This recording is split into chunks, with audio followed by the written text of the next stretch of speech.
5 లక్షల మందికి యువ వికాసం జూన్ 2న మంజూరు పత్రాలు పంపిణీ నెలకు 2,000 కోట్ల చొప్పున ఖర్చు చేయనున్న ప్రభుత్వం 3 నెలల్లో యూనిట్ల గ్రాండింగ్ పూర్తి చేయాలని లక్ష్యంగా పెట్టుకున్నారట.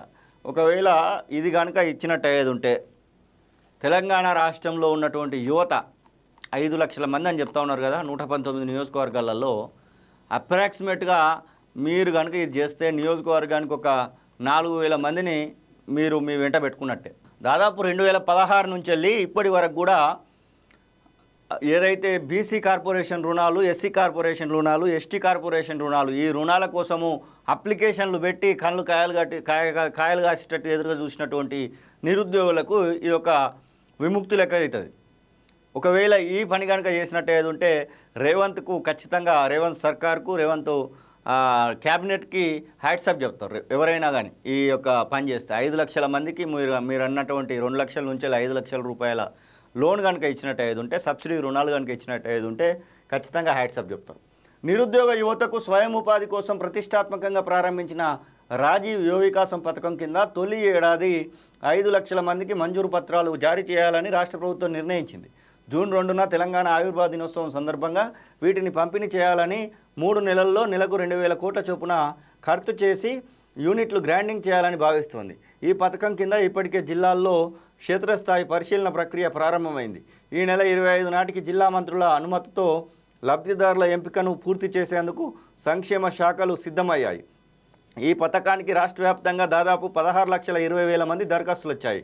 లక్ష్యం మేరకు ఇందులో దాదాపు 5 లక్షల మంది యువతకు గరిష్టంగా 4 లక్షల విలువైన యూనిట్లు మంజూరు చేయనున్నారు. యూనిట్ కేటగిరీల వారీగా వచ్చినటువంటి దరఖాస్తులను ప్రభుత్వం అంచనా వేసింది. 1 లక్షలోపు రుణాల కోసం నిర్దేశించినటువంటి లక్ష్యం కన్నా దరఖాస్తులు తక్కువగా 1 నుంచి 2 లక్షలు, 2 నుంచి 4 లక్షల యూనిట్ల కేటగిరీ రుణాలకు భారీగా దరఖాస్తులు వచ్చినట్లు గుర్తించింది. ఉదాహరణకు ఎస్సీ కార్పొరేషన్ కింద 2 నుంచి 4 లక్షల విలువైనటువంటి యూనిట్లు 20,000 మంజూరు చేయాలని లక్ష్యంగా పెట్టుకుంటే దాదాపు 3,24,000 మంది పోటీ పడుతున్నారు. అలాగే బీసీ కార్పొరేషన్ కింద 22,000 యూనిట్ల కోసం 6,66,000 మంది పోటీ పడుతున్నారు.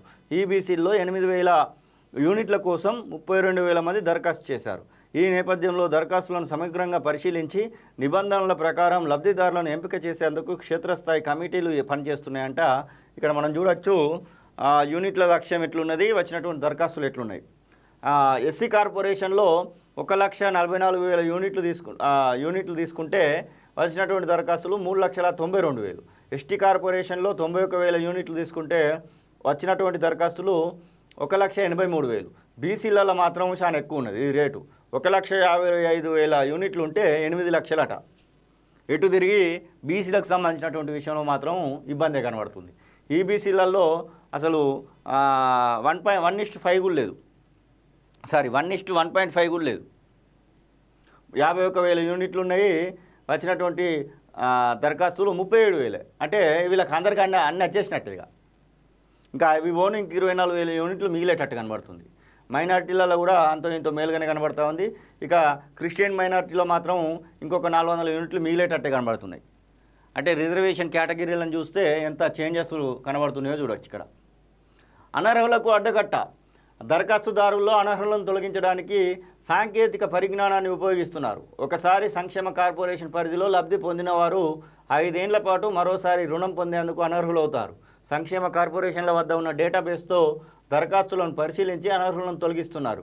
లబ్ధిదారులు బ్యాంకు ఖాతా వివరాలను ఆధార్ డేటాబేస్తో పరిశీలించి సరైన ఖాతాలు ఇచ్చారా లేదా అని పరిశీలిస్తున్నారు. మండలాలు, జిల్లాలు, మున్సిపాలిటీలు, నగరపాలికల్లో ఎస్సీ, ఎస్టీ, బీసీ, మైనారిటీ, ఈబీసీల జనాభా ఆధారంగా యూనిట్ల ఖరారుకు ప్రణాళిక సిద్ధం చేశారు. కుటుంబానికి ఒక్కరికే స్వయం ఉపాధి పథకం మంజూరు చేయాలని ఇప్పటికే ఉన్నతాధికారులు స్పష్టం చేశారు. ఒకవేళ అప్లై చేస్తే ఆ రేషన్ కార్డు మీద ఇంకో అప్లికేషన్ తీసుకోలేదు, అసలు అక్కడనే స్క్రూటినీ క్లోజ్ అయిపోయింది. ఖచ్చితంగా ఇది కనుక జరిగితే రేవంత్ సర్కార్కు వచ్చేసారి గెలిపించడానికి కూడా వెనకాడరు. ఇక ఇంకొక టర్మ్కి కూడా అవకాశం వస్తుంది. రాజీవ్ యువ వికాసం కరెక్ట్గా అమలు చేయగలిగితే ఇంకొక టర్మ్కి కూడా అవకాశం వస్తుంది.